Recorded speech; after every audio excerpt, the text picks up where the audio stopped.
My name is Flora Mtahi. I'm an entrepreneur, founder, CEO of Melvin's Tea. There's a gap definitely in gender parity within the private sector and public sector, and what can be done to fill it. Over the years, we've started to see a lot of numbers shifting for the positive. And for example, when we look at women on boards, there's a study that was done, I think in 2019 or before that was showing something like 19% women on boards. But in 2021, the number has shifted to 36%. I understand there's a new study coming out, and we're hoping it will even be better. And this is against a global average in Africa of about 20, and I think a global average of 18%. So definitely, women on boards has definitely done a lot better. However, when we come into women in the C-suite, the numbers are not so great. I can't quite remember what they are exactly, but definitely we need to see more women in the C-suite. Women in CEOs would also be, obviously there's a disparity. And as you go lower, of course, is where you start seeing women on the shop floor and, lower levels. So the kind of things that definitely need to be done is just a lot of capacity building, empowering the woman to believe that she can. Gender pay is also another thing that sort of comes into that. And just also for the companies to really be very deliberate about it. And here the Kenya private sector, KEPSA, came up with a 7-based policy strategy, gender mainstreaming strategy that can actually help private sector and public as well to really empower, to have a more equal pay.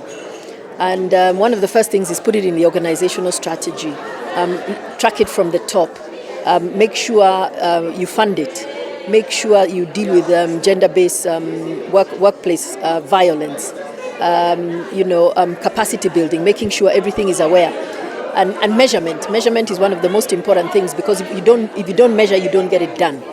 And this would mean sometimes in what we were saying in the private sector offices, whatever, if it's sitting in your HR and you're recruiting for engineers, really making sure that 50% of engineers actually apply. And when they don't, we go down even deeper to the schools, to the institutions that actually bring this, and start encouraging right from there. This will mean also talking to STEM education, making sure that women are able. Around business, definitely there's a very sad statistic of, in Africa, I think 57% of MSMEs are women. Unfortunately, they all remain SMMEs. Reason being is, number one, access to capital. Big problem. So how do we make sure women get better access to capital? The other one, of course, is work-life balance. A woman is the one who nurtures, especially when we go to the rural areas. They don't have this who's going to look after their children when they're at work, etc. And of course, the whole child teenage pregnancies, etc. So this is also an area where we are suggesting that we continue to support women, collateral-based lending, reduce it, de-risk it, make sure that, because women are great lenders. And I keep giving this case in history where in Ethiopia, I do know of a fund that actually gives funding just from psychometric testing, because women will always repay. So why do we always have to have so much collateral? Yet it is very clear that one of the problems we have is only 1% of women have collateral to give to banks. So of course, these are conversations that we need to continue to have. They are improving. But again, capacity building.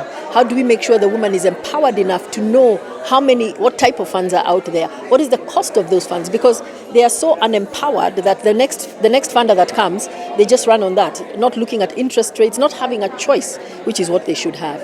So we're looking at an ideal space where women can actually be taught how to access the funds, be supported on how to access, and actually then start having a choice so that they know what to do. Capacity building, training, how to run businesses. Innovation is another big one. I think that you heard on the panel today, somebody challenged, why are we all making peanut butter? Why are we all making soap? Because that's all that is being taught to us. How about who's challenging innovation beyond tech? Who's challenging innovation beyond what we are doing now?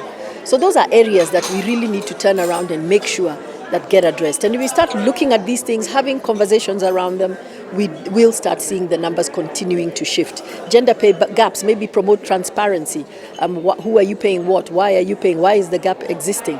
And then, of course, we must also put a little bit of the women themselves do need to also work on their mindsets.